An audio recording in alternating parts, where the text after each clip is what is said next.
आम्ल की एकादशी की संपूर्ण कथा। जगत के पालनहार भगवान विष्णु को एकादशी व्रत बेहद प्रिय है। पुराणों के अनुसार जो व्यक्ति एकादशी व्रत करता है उसे बैकुंठ धाम की प्राप्ति होती है। संसार के सभी दोष, दुख, रोग से मुक्ति पाकर वो मोक्ष को जाता है। फाल्गुन में होली से पहले आने वाले एकादशी को अम्ल की और रंग भरी एकादशी के नाम से जाना जाता है। आम्ल की एकादशी व्रत का पुण्य 1 सहस्त्र गोदान के फल के समान है। इस व्रत में कथा का पाठ जरूर करें, तभी इसकी पुण्य की प्राप्ति होती है। इस साल अम्ल की एकादशी 10 मार्च 2025 को है। पौराणिक कथा के अनुसार प्राचीन समय में वैदिक नाम का एक नगर था। उस नगर में ब्राह्मण, वैश्य, क्षत्रिय, शूद्र चारों वर्ण के मनुष्य प्रसन्नतापूर्वक निवास करते थे। उस नगर में चैत्ररथ नामक चंद्रवंशी राजा राज्य करता था। वह उच्च कोटि का विद्वान तथा धार्मिक प्रवृत्ति का व्यक्ति था। उसके राज्य में कोई भी निर्धन एवं लोभी नहीं था। एक बार फाल्गुन मास के शुक्ल पक्ष की आम्ल की नामक एकादशी थी। उस दिन राजा एवं प्रत्येक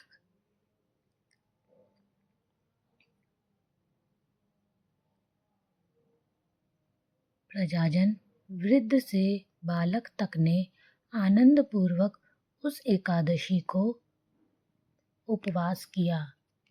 उस मंदिर में रात को सभी ने जागरण किया। रात के समय उस स्थान पर एक पहेलिया आया।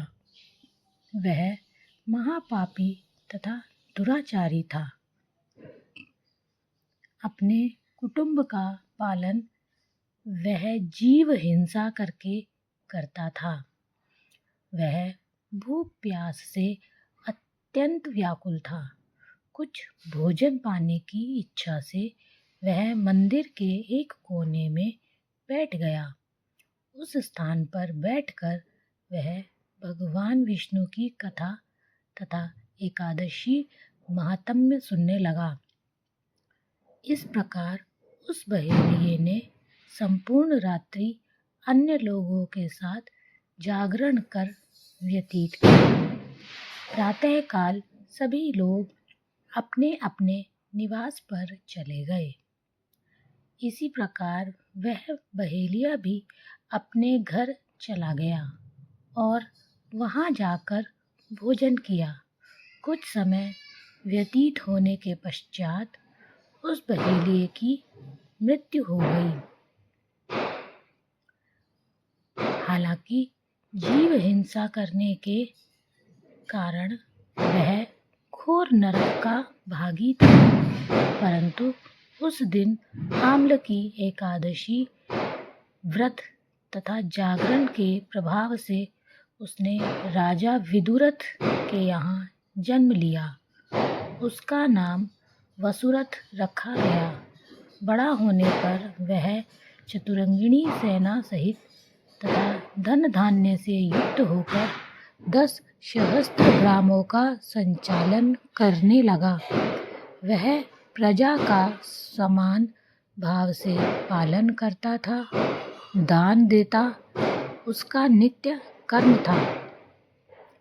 एक समय राजा वसुरथ शिकार खेलने के लिए गया।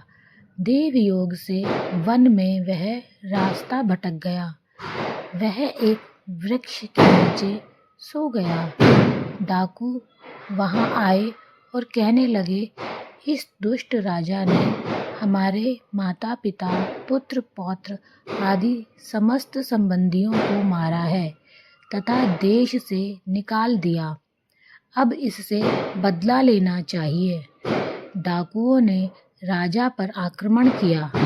वह अस्त्र शस्त्र राजा के शरीर से स्पष्ट होते ही नष्ट होने लगे। इसके बाद डाकू स्वयं मूर्छित हो गए। उसी समय राजा के शरीर से एक दिव्य देवी प्रकट हुई। उसने देखते ही देखते उन सभी डाकुओं का समूल नाश कर दिया। राजा डाकुओं को मृत देखकर आश्चर्य में पड़ गया। उस समय आकाशवाणी हुई, हे राजन, इस संसार में भगवान विष्णु के अतिरिक्त तेरी रक्षा कौन कर सकता है? महर्षि वशिष्ठ ने कहा, हे राजन, यह सब आम्ल की एकादशी के व्रत का प्रभाव था। जो मनुष्य एक भी आम्ल की एकादशी का व्रत करता है वह प्रत्येक कार्य में सफल होता है तथा अंत में वैकुंठ धाम को पाता है। जय श्री कृष्ण, जय Hare Krishna. Please like and subscribe my channel.